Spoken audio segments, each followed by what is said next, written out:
ഒറ്റപ്പെട്ട ആളുകൾ നടത്തുന്ന പ്രവർത്തനങ്ങളെ അവർക്കനുസരിച്ച് നമ്മളെ വഴിയെ നമ്മുടെ നാടിനെ വിട്ടുകൊടുക്കാൻ സാധ്യമല്ല എന്ന് ജനങ്ങൾക്ക് നന്നായിട്ടറിയാം. അതുകൊണ്ട് തന്നെ ഗൗരവമായ നടപടികൾ സ്വീകരിക്കും.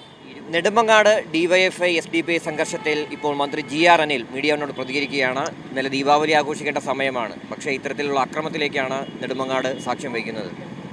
അതെ, ഇതൊക്കെ ഒറ്റപ്പെട്ട സംഭവമാണ്. അത് കർശനമായ നടപടികൾ സ്വീകരിക്കണമെന്നതാണ് ഏറ്റവും പ്രധാനം. ഇത്തരം സംഭവങ്ങൾ ഒന്നായി ആവർത്തിച്ച് കൂടുതൽ സമാധാന അന്തരീക്ഷം തകർക്കുന്ന അവസ്ഥയിലേക്ക് പോകാൻ പാടില്ല. SDPI CPM പ്രവർത്തകർ തമ്മിലുള്ള സംഘടനമാണ് തുടങ്ങിയത്. ഇന്നലെ ഇതിലുണ്ടായ എന്താണ് കാരണമെന്ന് പോലീസിൻ്റെ അന്വേഷണത്തിൻ്റെ വിവരം അറിഞ്ഞതിന് ശേഷം മാത്രമേ കൃത്യമായി പറയാൻ കഴിയൂ. എന്തായാലും CCTV ക്യാമറ സംവിധാനങ്ങളെല്ലാം ഉണ്ട്.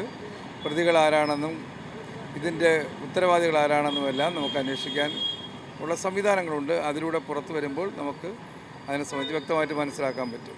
എന്തായാലും ഇത് കർശനമായി ഇത്തരം സംഭവങ്ങൾ ആവർത്തിക്കാനുള്ള നടപടി സ്വീകരിക്കേണ്ടതാണ്.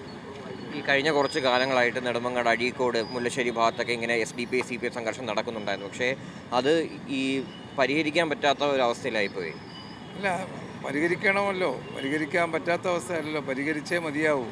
നാടിൽ സമാധാന അന്തരീക്ഷം പുലരണമെന്നാണ് മഹാഭൂരിപക്ഷം ആളുകൾ ആഗ്രഹിക്കുന്നത്. ഒറ്റപ്പെട്ട ആളുകൾ നടത്തുന്ന പ്രവർത്തനങ്ങളെ അവർക്കനുസരിച്ച് നമ്മളെ വഴിയെ നമ്മുടെ നാടിനെ വിട്ടുകൊടുക്കാൻ സാധ്യമല്ല എന്ന് ജനങ്ങൾക്ക് നന്നായിട്ടറിയാം. അതുകൊണ്ട് തന്നെ ഗൗരവമായ നടപടികൾ സ്വീകരിക്കും. ഇരു കൂട്ടരെയും വിളിച്ചു നിർത്തി ചർച്ച എന്തെങ്കിലും ഉണ്ടോ? അതെന്താണെന്ന് നോക്കട്ടെ.